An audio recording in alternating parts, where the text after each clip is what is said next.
¿Qué tal amigos? Un saludo cordial. Aquí estamos una vez más para el repaso de la lección de escuela sabática. Esperamos que el Señor esté con ustedes, que sean bendecidos grandemente y que mientras estudiamos la lección podamos conocer más de la palabra y también podamos compartirla. Este trimestre hemos estado estudiando el libro de Marcos, el Evangelio según San Marcos. Y estamos en la lección 3, estamos en la última lección de este trimestre titulada El Señor resucitado. El versículo de memoria se encuentra en Marcos 16:6 y esta lección muestra ya el cumplimiento profético que Jesús mismo dio a sus discípulos. Era necesario que padeciera, pero que el triunfo llegaría con su resurrección. La crucifixión de Jesús fue un oscuro fin de semana para los discípulos, pero se olvidaron de la promesa que Jesús mismo había dado. Y cuando ellos deberían estar esperando a su maestro, estaban escondidos, estaban llenos de temor, estaban con miedo, incrédulos, porque hasta dudaban de todo lo que estaba sucediendo, de todo lo que les estaban diciendo. Y esto llevó a que muchos tuvieran que recibir la confirmación para recién creer, para recién afirmar su fe. En la lección vamos a ver cómo nuestro Señor cumplió lo que había dicho, estuvo en la cruz muriendo ese viernes por la tarde, descansando el sábado y resucitando el domingo.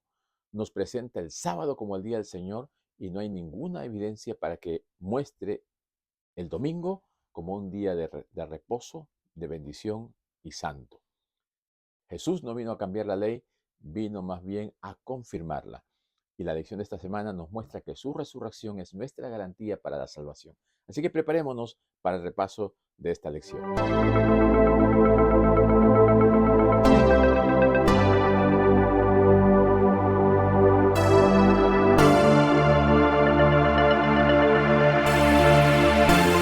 El Señor resucitado es el título de la lección de esta semana, pero antes de ir a la lección, queremos agradecerles a todos aquellos que nos están apoyando semana a semana, a todos los que se han suscrito y también queremos animar a los que no lo han hecho, que se suscriban para que de esa manera también podamos seguir compartiendo la palabra de Dios.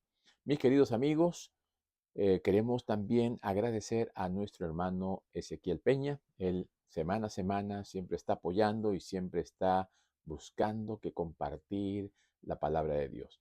Así que dejamos a nuestro hermano Ezequiel y regresamos para continuar ahora sí el desarrollo de la lección de escuela sabática. Pero él les dijo, no se asusten, ustedes buscan a Jesús Nazareno, que fue crucificado, ha resucitado, no está aquí, miren el lugar donde lo habían puesto. Pero él les dijo, no se asusten, ustedes buscan a Jesús Nazareno, que fue crucificado, ha resucitado, no está aquí, miren el lugar donde lo habían puesto. No está aquí, miren el lugar donde lo habían puesto. No está aquí, miren el lugar donde lo habían puesto. El Señor resucitado. Vamos a leer una vez más el versículo de memoria que está allí en Marcos 16:6. Dice, pero él les dijo, no se asusten, ustedes buscan a Jesús Nazareno, que fue crucificado, ha resucitado, no está aquí, miren el lugar donde lo habían puesto. Este anuncio realmente fue una declaración de confirmación, una declaración de manifestación del poder de Dios, de todo lo que en el Antiguo Testamento se había estado diciendo. Ahora había gozo, la gloria de Dios se había manifestado, el Señor había resucitado y esto era la confirmación más segura de la salvación de cada uno de los que acepten a Jesús como su Salvador personal. Pero mientras que esto sucedía, las mujeres que fueron al sepulcro, que estaban dudando, ¿no? ¿Dónde pusieron al maestro? ¿Quién se lo ha llevado? Y entonces le dicen, no busquen entre los muertos al que está vivo. Ellas fueron a comunicar esto a los discípulos, pero ¿qué pasó con los discípulos?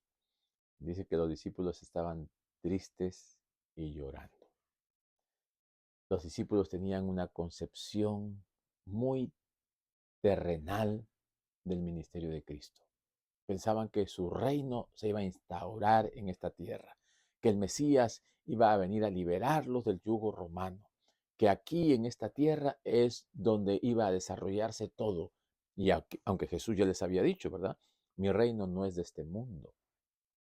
Jesús no había venido a demostrarles su poder, su liderazgo solamente temporal. Jesús había venido a mostrarles que su reino iba a ser el reino eterno. Y a través de su resurrección, entonces, Él iba a demostrarles que tenían que continuar con la predicación para que esto pudiese llegar a su culminación. ¿Para qué?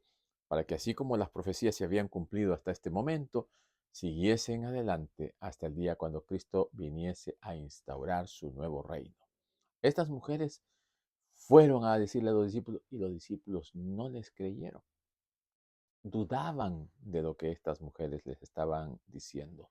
Pero así funciona muchas veces los engaños del enemigo. En el Evangelio según San Marcos, capítulo 15, a partir del versículo 42, que nos habla de cuando Jesús es sepultado, nos dice algo interesante. Dice, eh, cuando llegó la noche, porque era la preparación, es decir, la víspera del día de reposo. Ya en el tiempo de Jesús se tenía por costumbre, como durante todo el Antiguo Testamento, prepararse para el sábado. El día de preparación era el día viernes. Y aquí dice que enfatiza, ¿verdad? Era la preparación. Es decir, todavía dice víspera del día de reposo.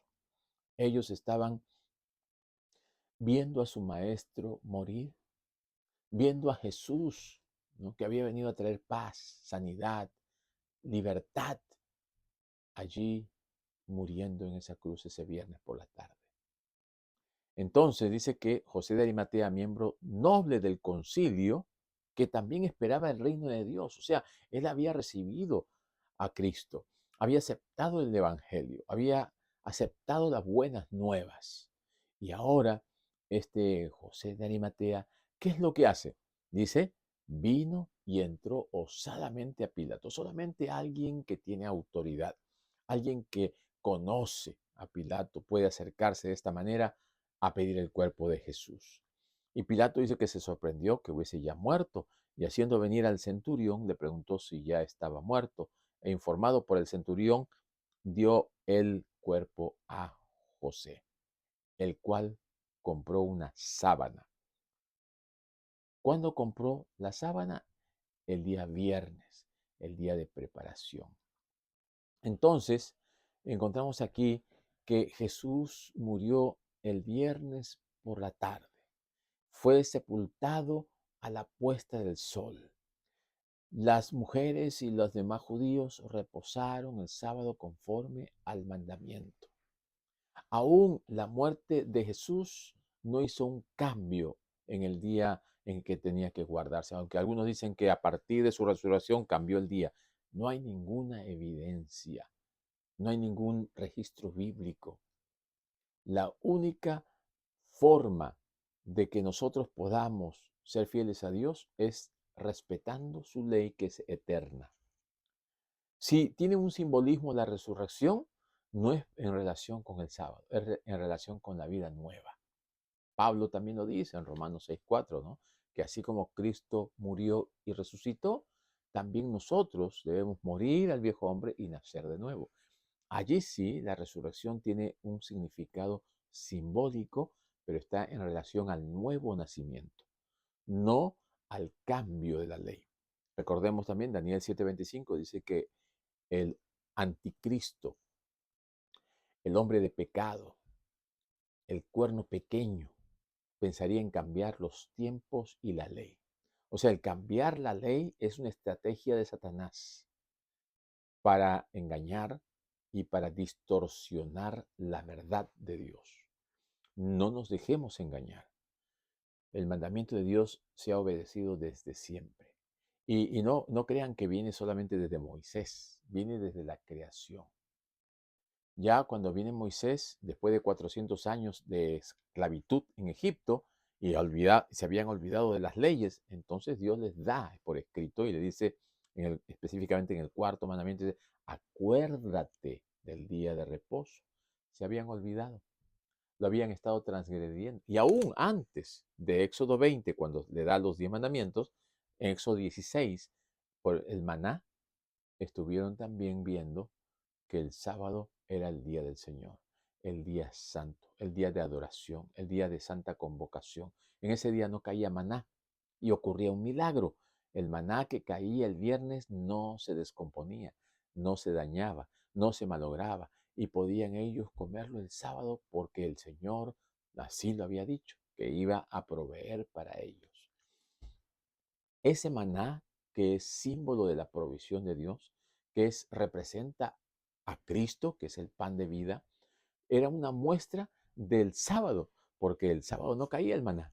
Y allí dentro del arca, allí en el lugar santísimo, había un recipiente con maná, que era la muestra visible del poder sustentador de Dios a través de la fe en los mandamientos que también estaban ahí al lado del maná, y la vara de Aarón que está representando a Cristo que reverdeció después de haber muerto y después de haber resucitado, tuvo nuevamente vida. Así que la resurrección de Cristo trae gozo, ¿no? Trae satisfacción en ese primer día de la semana después de haber habido una tristeza muy grande. Ese sábado por la noche dice que las mujeres compraron especies aromáticas y el domingo por la mañana vinieron al sepulcro con la intención de terminar el proceso funerario que tenían acostumbrado. Y cuando llegaron se dieron la sorpresa que Jesús ya no estaba allí, como dice en Marcos 16, 1 en adelante. Cuando pasó el día de reposo, María Magdalena, María la madre de Jacobo y Salomé compraron especies aromáticas para ir a ungirlo, ¿no? Entonces, cuando pasó el sábado, ¿no? Ya el sábado por la noche, fueron a buscar esos elementos que eran necesarios para el ungimiento. ¿Qué estaban haciendo? Estaban queriendo darle una sepultura según las tradiciones que ellos tenían, según las costumbres que ellos tenían, pero se dieron con la sorpresa que entre la noche del sábado y el domingo algo sucedió. El domingo en la mañana algo había pasado. Cristo ya no estaba. La piedra estaba removida. No estaba la guardia. Y esto les hizo pensar que alguien se había llevado el cuerpo. Les hizo pensar que algo ha sucedido. Pero es que Jesús había resucitado. Jesús había triunfado sobre la muerte. Mis queridos amigos, mis queridos hermanos, ¿cómo no creer en Jesús? ¿Cómo no acercarnos a Jesús si es el dador de la vida y el vencedor sobre la muerte? ¿Cómo no confiar en aquel que tiene poder sobre la misma muerte? Imagínense ustedes, porque Cristo nunca pecó. La paga del pecado es muerte. Cristo nunca pecó. Jesucristo venció donde nosotros fracasamos. para que nosotros podamos triunfar y vencer por la muerte de Cristo en la cruz. Así que la resurrección debe darnos a nosotros alegría, gozo, la seguridad de que un día también resucitaremos. Porque si Cristo resucitó, nuestra salvación está asegurada. El apóstol Pablo en 1 Corintios 15 dice que Cristo resucitó, que Cristo triunfó, que Cristo ganó la victoria y Satanás ahora sabe que está perdido. Jesús ha triunfado sobre la muerte en función de su obediencia, de su fidelidad, y entonces su resurrección es nuestra garantía. Eso es lo que pasó aquel fin de semana último de la vida de Jesús. Aquí vamos a irnos ahora al capítulo 16 y vamos a ir viendo qué estaba sucediendo, ¿no? Dice aquí que cuando ellos llegaron, la piedra había sido quitada, la tumba estaba vacía. Nosotros tenemos fe en un Dios poderoso. Apocalipsis 14 nos dice que debemos adorar al Creador. ¿Quién es el Creador? Aquel Dios que en el Génesis nos presenta su creación. Pero esa creación está conectada con el sábado, el descanso. No podemos adorar a otro Dios que no sea el creador, el que también creó el sábado, el que también instituyó el sábado para beneficio del hombre. El sello de Dios es el sábado. ¿Por qué? Porque Jesús mismo dijo que Él había venido a cumplir. Si me amáis, guardad mis mandamientos. Jesús también dijo que Él obedecía los mandamientos de su Padre y quiere que nosotros también los obedezcamos. Ese mandamiento del sábado es el reconocimiento del Dios creador. Si personas adoran ídolos, esos ídolos no tienen ninguna relación con la creación. Si uno adora falsos, ¿no?, profetas, falsos cristos, falsos dioses que no tienen ninguna relación con el creador, entonces estamos en peligro. Tenemos que ir al Creador. El Creador nos manda que nosotros lo adoremos a Él. ¿Cuándo lo vamos a adorar? Claro que lo podemos adorar cualquier día de la semana, en todo momento, pero Él especificó claramente el día sábado, porque Él lo declaró santo. Y así también aquí nos muestra en la lección que la existencia de Dios no convierte la resurrección de Jesús en algo inevitable, ¿no? Solo en algo razonable. Así que es importante que nosotros comprendamos, ¿no?, que la resurrección de Jesucristo es ver una tumba vacía. Hay muchos dioses y hay muchas personas que se jactan de ver a su Dios o a su profeta, a su mensajero celestial en una tumba.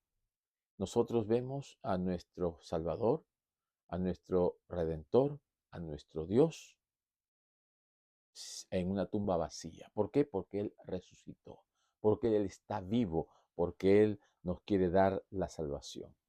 Algunos pensaban que los discípulos se lo habían llevado y los líderes religiosos sabían que esto no había sido posible, porque ellos todavía dieron dinero a los soldados para que no dijeran nada, porque sabían que había ocurrido lo que ellos menos esperaban. Estaban sospechando, ¿no?, de que algo iba a pasar. Por eso pusieron a esos soldados para que custodien la entrada del sepulcro. Pero ahora ya no había ninguna excusa. Jesucristo había resucitado.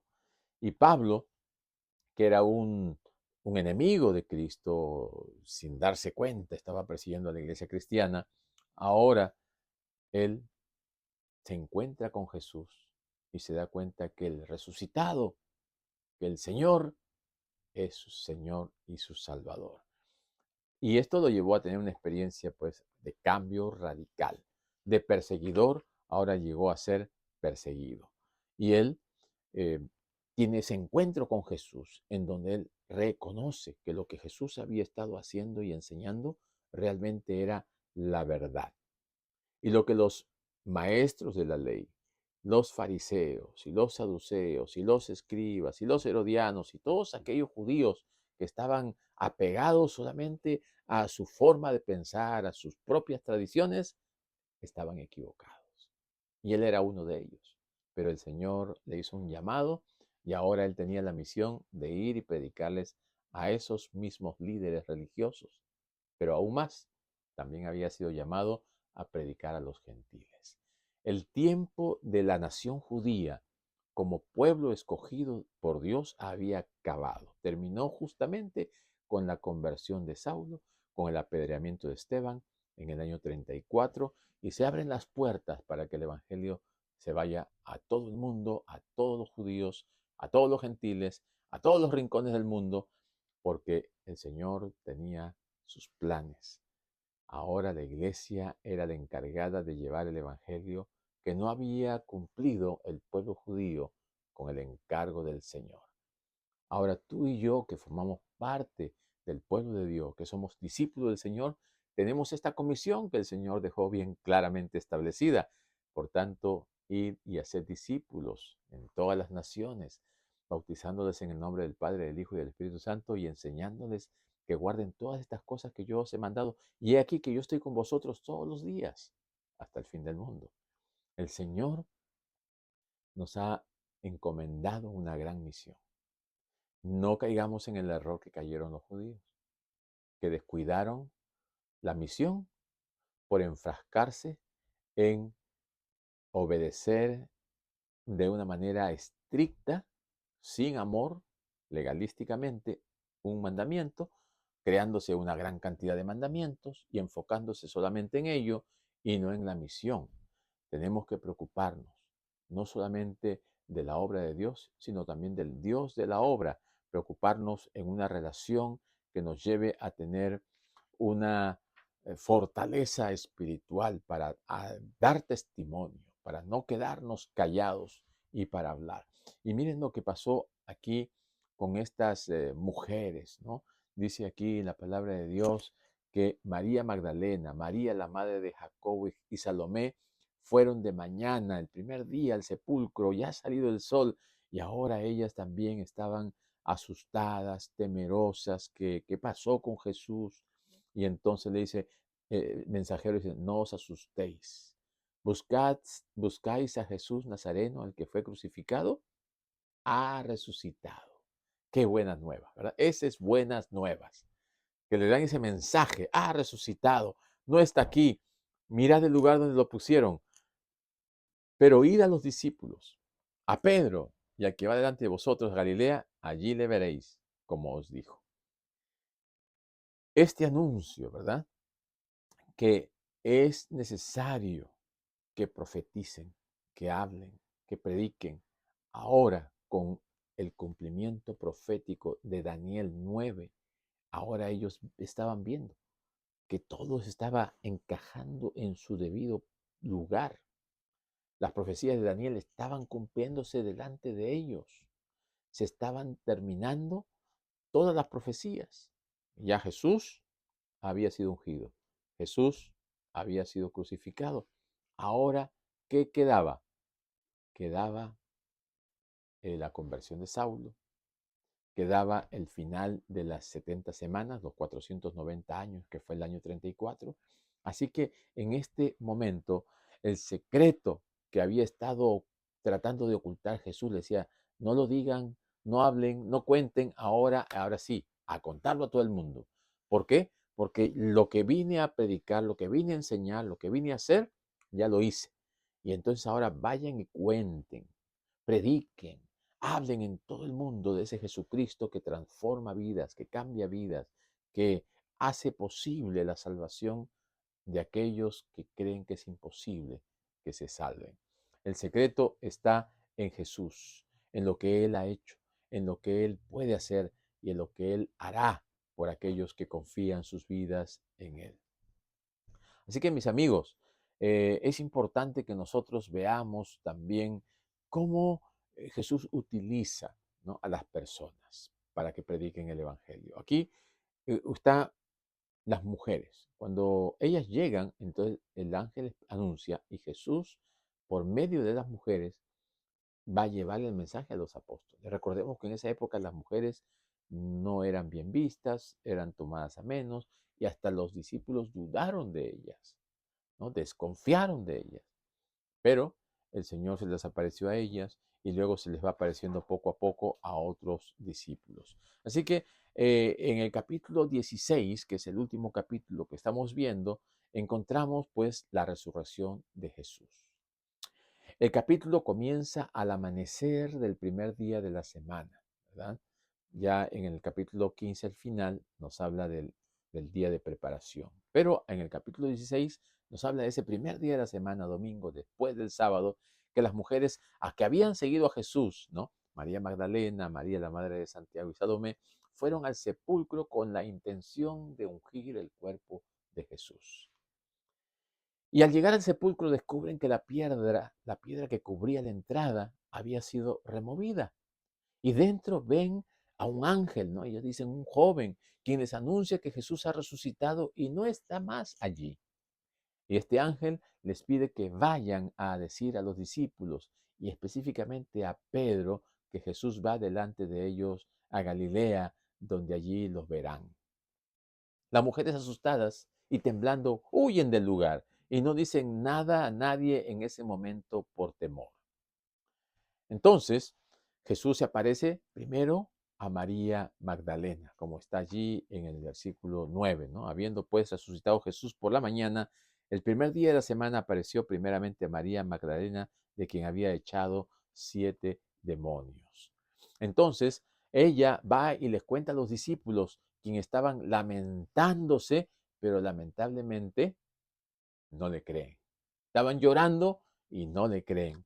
Entonces luego Jesús se aparece a dos discípulos mientras caminaban en el campo, ¿no? Similar al relato que menciona Lucas 24 de aquellos que estaban camino a Emaús. Pero cuando estos informan a los demás, tampoco son creídos, ¿no? Tampoco, tampoco le creen, como dice ahí en San Marcos capítulo 16, versículo 11. Ellos cuando oyeron que vivía y que había sido visto por ella, no lo creyeron, pero después apareció en otra forma a dos de ellos que iban de camino yendo al campo. Ellos fueron y lo hicieron saber a los otros y ni aún a ellos creyeron. O sea, la incredulidad se había apoderado de su corazón. Estaban duros de corazón, no querían ceder, no querían entender. Para ellos era incomprensible. Le hemos visto morir, le hemos visto crucificado. No es posible, no entraba en su razón. Finalmente, Jesús aparece a los 11 discípulos mientras estaban comiendo y les reprocha su falta de fe y la dureza de su corazón por no haber creído a los que habían sido enviados antes para dar testimonio de su resurrección. Como vemos allí en el versículo 14, dice, finalmente se apareció a los 11 mismos, estando ellos sentados a la mesa, y les reprochó su incredulidad y la dureza de corazón porque no habían creído a los que habían visto al resucitado. ¿No estará pasándonos lo mismo a nosotros? ¿No será que también nosotros dudamos? ¿Nos falta fe? Mis queridos amigos, Jesucristo es real. Jesucristo es poderoso. Tienes que abrir tu corazón, tienes que creer. Viene uno y te dice, viene otro y te dice, vas allá y escuchas, pero todavía tu corazón está duro. No has abierto tu corazón al Señor de todo corazón. Tenemos que dejar que el Espíritu Santo trabaje en nuestra vida. No cerremos la puerta al Espíritu Santo. Dice aquí en el versículo 15 que el Señor da instrucciones precisas. Les dice Jesús a través de la gran comisión y los envía a predicar el Evangelio a toda criatura en todo el mundo. Y les promete que aquellos que creen y sean bautizados será salvo, como está el versículo bien famoso y conocido de Marcos 16, 16. El que creyere y fuere salvo, no, el que creyere y fuere bautizado será salvo, mas el que no creyere será condenado. Creer en el Señor y aceptar ser bautizados, que nuestra vida sea lavada, sea limpiada con la sangre simbólica que representa la sangre de Cristo que nos limpia de todo pecado. Jesús también menciona señales que acompañarán a los creyentes. Señales dice como echar fuera demonios, hablar nuevas lenguas, agarrar serpientes con sus manos sin sufrir daño y curar enfermos al imponerle las manos. Estas señales que los discípulos iban a hacer era para que, comenzando su ministerio, el Señor pudiese presentar la realidad a un mundo endurecido por el pecado y los engaños satánicos. En esta época tenemos que tener esa fe suficiente para que el Señor obre a través de nosotros. Tal vez nos está faltando fe, tal vez nos falta orar, tal vez nos falta consagrarnos más, un 100%. No estamos totalmente consagrados, no estamos viendo al Señor actuando poderosamente en nuestras vidas porque estamos tibios. Y la iglesia de la Odisea, característica de la iglesia de la Odisea es la tibieza espiritual. Y mientras seamos tibios o mientras haya tibieza en nuestro corazón, mientras que haya eh, cosas todavía impregnadas del mundo en nuestra vida y no las hayamos limpiado por completo, no podremos ser instrumentos del Señor. Tenemos que dejar que el Señor obre, tenemos que dejar que esa fe crezca y se fortalezca. Luego termina este capítulo con la ascensión de Jesús. Allí en el versículo 19 y 20 vemos que después de dar estas instrucciones, Jesús es llevado al cielo y dice ahí, se sienta a la diestra de Dios. Y entonces los discípulos pues obedecen, dicen, ¿no? Salen a predicar por todas partes y el Señor confirma su palabra mediante señales que acompañan su mensaje. Así que Marcos 16 narra el evento culminante de la resurrección de Jesús, sus apariciones a sus seguidores, su misión, la encomienda de llevar el Evangelio a todo el mundo. El capítulo termina con la ascensión de Jesús y el inicio de la misión evangelística de los discípulos a todo el mundo, marcado por señales milagrosas que confirman el mensaje de salvación. Jesús encargó una gran tarea a sus discípulos, a su iglesia, y esa tarea se ha ido propagando de unos a otros, como el corredor que lleva la posta para entregársela a otro. Y así, desde Jesús, sus discípulos en adelante, ha ido pasándose la posta, ¿no? Ha ido pasándose el mensaje y nos ha llegado a nosotros. No podemos cortar, no podemos detener el avance de la obra de Dios. Tenemos que pasárselo a otro para que también ellos lo pasen a otros. Tenemos que continuar lo que el Señor Jesús comenzó. Si el pueblo de Israel fracasó, no debemos fracasar nosotros. Si el pueblo de Israel no esperó al Mesías cuando iba a venir por primera vez y los discípulos no creyeron en la resurrección de Jesús para que esperaran al resucitado el día domingo por la mañana, ahora Cristo está a las puertas y viene por segunda vez y tenemos que estar listos para nosotros sí esperarlo. Estar con nuestros brazos abiertos a aquel momento cuando Él venga y digamos, este es nuestro Dios, le hemos esperado y Él nos salvará. Mis queridos amigos, mis queridos hermanos, tenemos un gran llamado de seguir a Jesús. Tenemos una gran responsabilidad sobre nosotros, predicar el Evangelio, pero también tenemos una gran recompensa, el gran galardón que el Señor dará a todos aquellos que sean victoriosos. Tú y yo hemos sido llamados para vivir con Cristo por la eternidad. No perdamos esa bendición. No nos dejemos engañar por Satanás. Más bien, hagamos caso al Señor y obedezcamos su palabra y entreguemos nuestra vida completamente a Él. Que el Señor nos bendiga y que este estudio del libro de Marcos haya sido de bendición y que nosotros podamos prepararnos para que el próximo trimestre, al estudiar el libro de Juan, podamos también seguir conociendo a Jesús más de cerca. Que el Señor les bendiga y nos vemos pronto.